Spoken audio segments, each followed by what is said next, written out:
untuk menyelesaikan salah satu tugas kelompok dalam mata kuliah akuntansi sektor publik dengan dosen pengampu Ibu Rika Hendra Savitri, SEMACCAK. Kami dari kelompok 1 terdiri dari 4 anggota yang masing-masing bekerja sama dalam memenuhi tugas analisis data APBN, APBD, dan APBDes 3 tahun terakhir.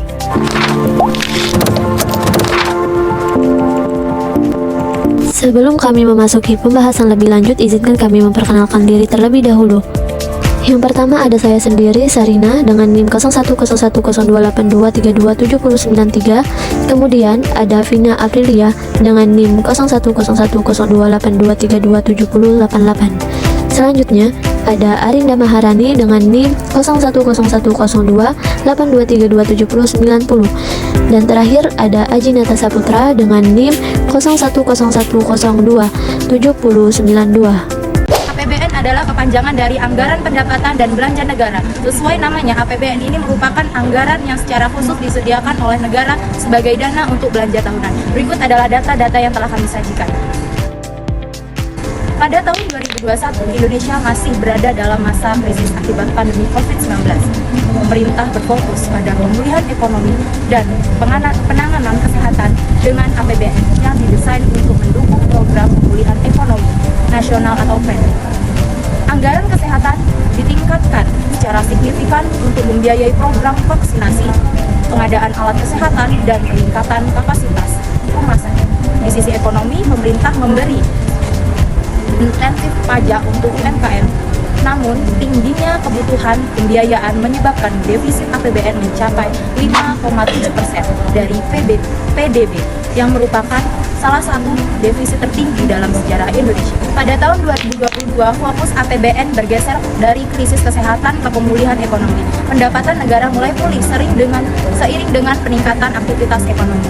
Didukung dengan harga komoditas global yang tinggi, meskipun defisit APBN sedikit menurun menjadi 4,85% dari PDB, pemerintah tetap berhati-hati dalam menganalisis fiskal.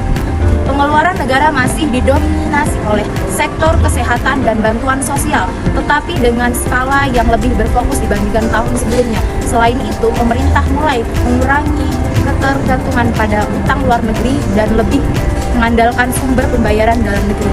Pada tahun 2023, APBN Indonesia berfokus pada peningkatan daya saing dan transformasi ekonomi. Pengeluaran negara diarahkan pada sektor-sektor yang mendukung pertumbuhan jangka panjang seperti infrastruktur, pendidikan, dan kesehatan. Pemerintahan juga mulai memperkuat basis pajak melalui reformasi perpajakan dan pengurangan intensif yang tidak efektif. Defisit APBN dengan pemulihan ekonomi yang lebih stabil untuk kebijakan fiskal yang lebih disiplin. Selain itu, upaya untuk mengelola keuangan publik terus dilakukan untuk memastikan keberlanjutan fiskal. Nah, berikut adalah grafik yang telah kami sediakan. Nah, grafik ini menggambarkan bahwa selama periode tersebut, belanja negara selalu lebih tinggi dibandingkan pendapatan negara atau hibah yang mengakibatkan adanya defisit setiap tahunnya.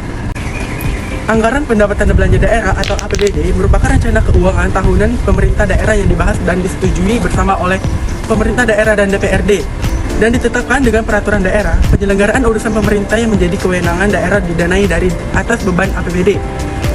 Seluruh penerimaan dan pengeluaran pemerintah daerah baik dalam bentuk uang, barang, dan atau jasa pada tahun anggaran yang berkenan harus dianggarkan dalam APBD.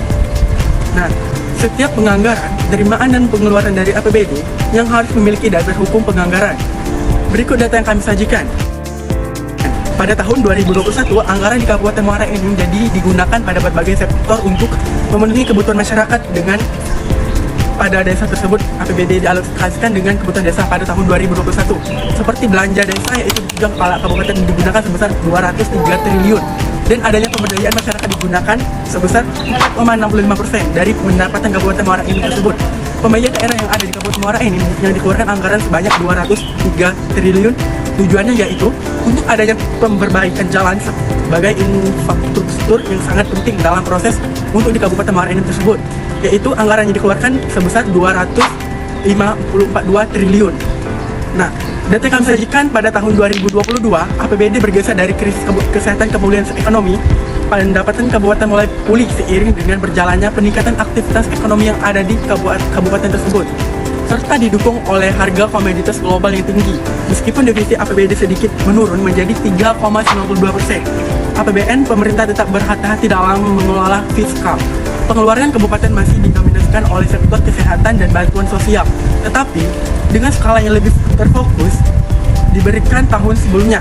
Selain itu, pemerintah mulai mengurangi ketergantungan pada utang luar negeri dan lebih mengandalkan sumber pembiayaan dalam negeri. Nah, pada tahun 2023, APBD di Indonesia difokuskan pada peningkatan daya seiring transformasi ekonomi. Pengeluaran kabupaten diarahkan kepada sektor-sektor yang mendukung pertumbuhan jangka panjang seperti infrastruktur, pendidikan, kesehatan.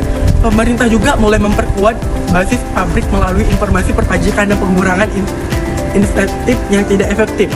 Defisit APBD berhasil ditekan lebih rendah menjadi 3,92% dari APBN tersebut. Berikut data grafik yang telah kami sajikan. Anggaran pendapatan dan belanja desa adalah pertanggungjawaban dari pemegang manajemen desa untuk memberikan informasi tentang segala aktivitas dan kegiatan desa kepada masyarakat desa. Pemerintah atas pengelolaan dana desa dan pelaksanaan berupa rencana-rencana program yang dibiayai dengan uang desa dalam APBDes berisi pendapatan, belanja, dan pembiayaan desa. Berikut adalah data yang telah kami sajikan. Pada tahun 2020, anggaran di Desa Mekarjadi digunakan pada berbagai sektor untuk memenuhi kebutuhan masyarakat pada desa tersebut. APBDes dialokasikan sesuai dengan kebutuhan desa pada tahun 2020, seperti belanja desa, yaitu tunjangan kepala desa yang digunakan sebesar 709 miliar dan adanya pemberdayaan masyarakat digunakan 12%. Dari pendapatan desa, adanya perbaikan jalan sebagai infrastruktur yang sangat penting dalam proses kegiatan ekonomi dan pembangunan beberapa tugu di pintu masuk ke desa dalam rangka menyambut Hari Kemerdekaan Indonesia yang dilakukan oleh beberapa pemuda di sana. Tak hanya itu, dilakukan beberapa lomba yang membutuhkan hadiah dari dana desa tersebut.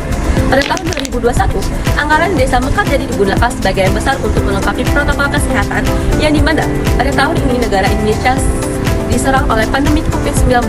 Adanya fasilitas seperti tempat cuci tangan di seluruh tempat umum, distribusi masker yang disebarkan kepada masyarakat di sana, serta alokasi dana APBD sebagai besar untuk sembako kepada masyarakat di desa tersebut, karena beberapa masyarakat tersebut kehilangan pekerjaan mereka ataupun krisis ekonomi, dan juga dialokasikan untuk bantuan kuota pelajar gratis yang diberikan kepada pelajar di desa tersebut, karena pada tahun ini proses belajar dan mengajar dilakukan secara online. Pada tahun 2022, anggaran di desa tersebut dialokasikan untuk berbagai sektor untuk menunjang kehidupan di desa tersebut. Pada tahun ini, negeri kita sedang pulih dari ancaman wabah COVID-19 yang dimana banyak sekali memakan korban, baik yang hanya sakit biasa sampai dengan meninggal dunia. Alokasi dana ini masih banyak di bidang bantuan dana sosial kepada masyarakat yang kurang mampu di Desa Mekarjadi, serta dana APBD ini digunakan untuk memperbaiki dan meningkatkan kualitas rumah sakit daerah untuk penyembuhan dari masyarakat yang terjangkit wabah COVID-19, serta digunakan untuk memperbaiki beberapa sekolah yang mengalami kerusakan agar anak-anak di desa tersebut dapat mendapatkan fasilitas yang nyaman pada sekolah yang ada di desa tersebut. Secara keseluruhan, APBN, APBD, dan APBD saling melengkapi dalam mendukung pembangunan nasional dari tingkat pusat hingga desa. Tantangan utama terletak pada pengelolaan defisit APBN dan ketergantungan daerah pada transfer dari pusat, sementara peluang besar ada pada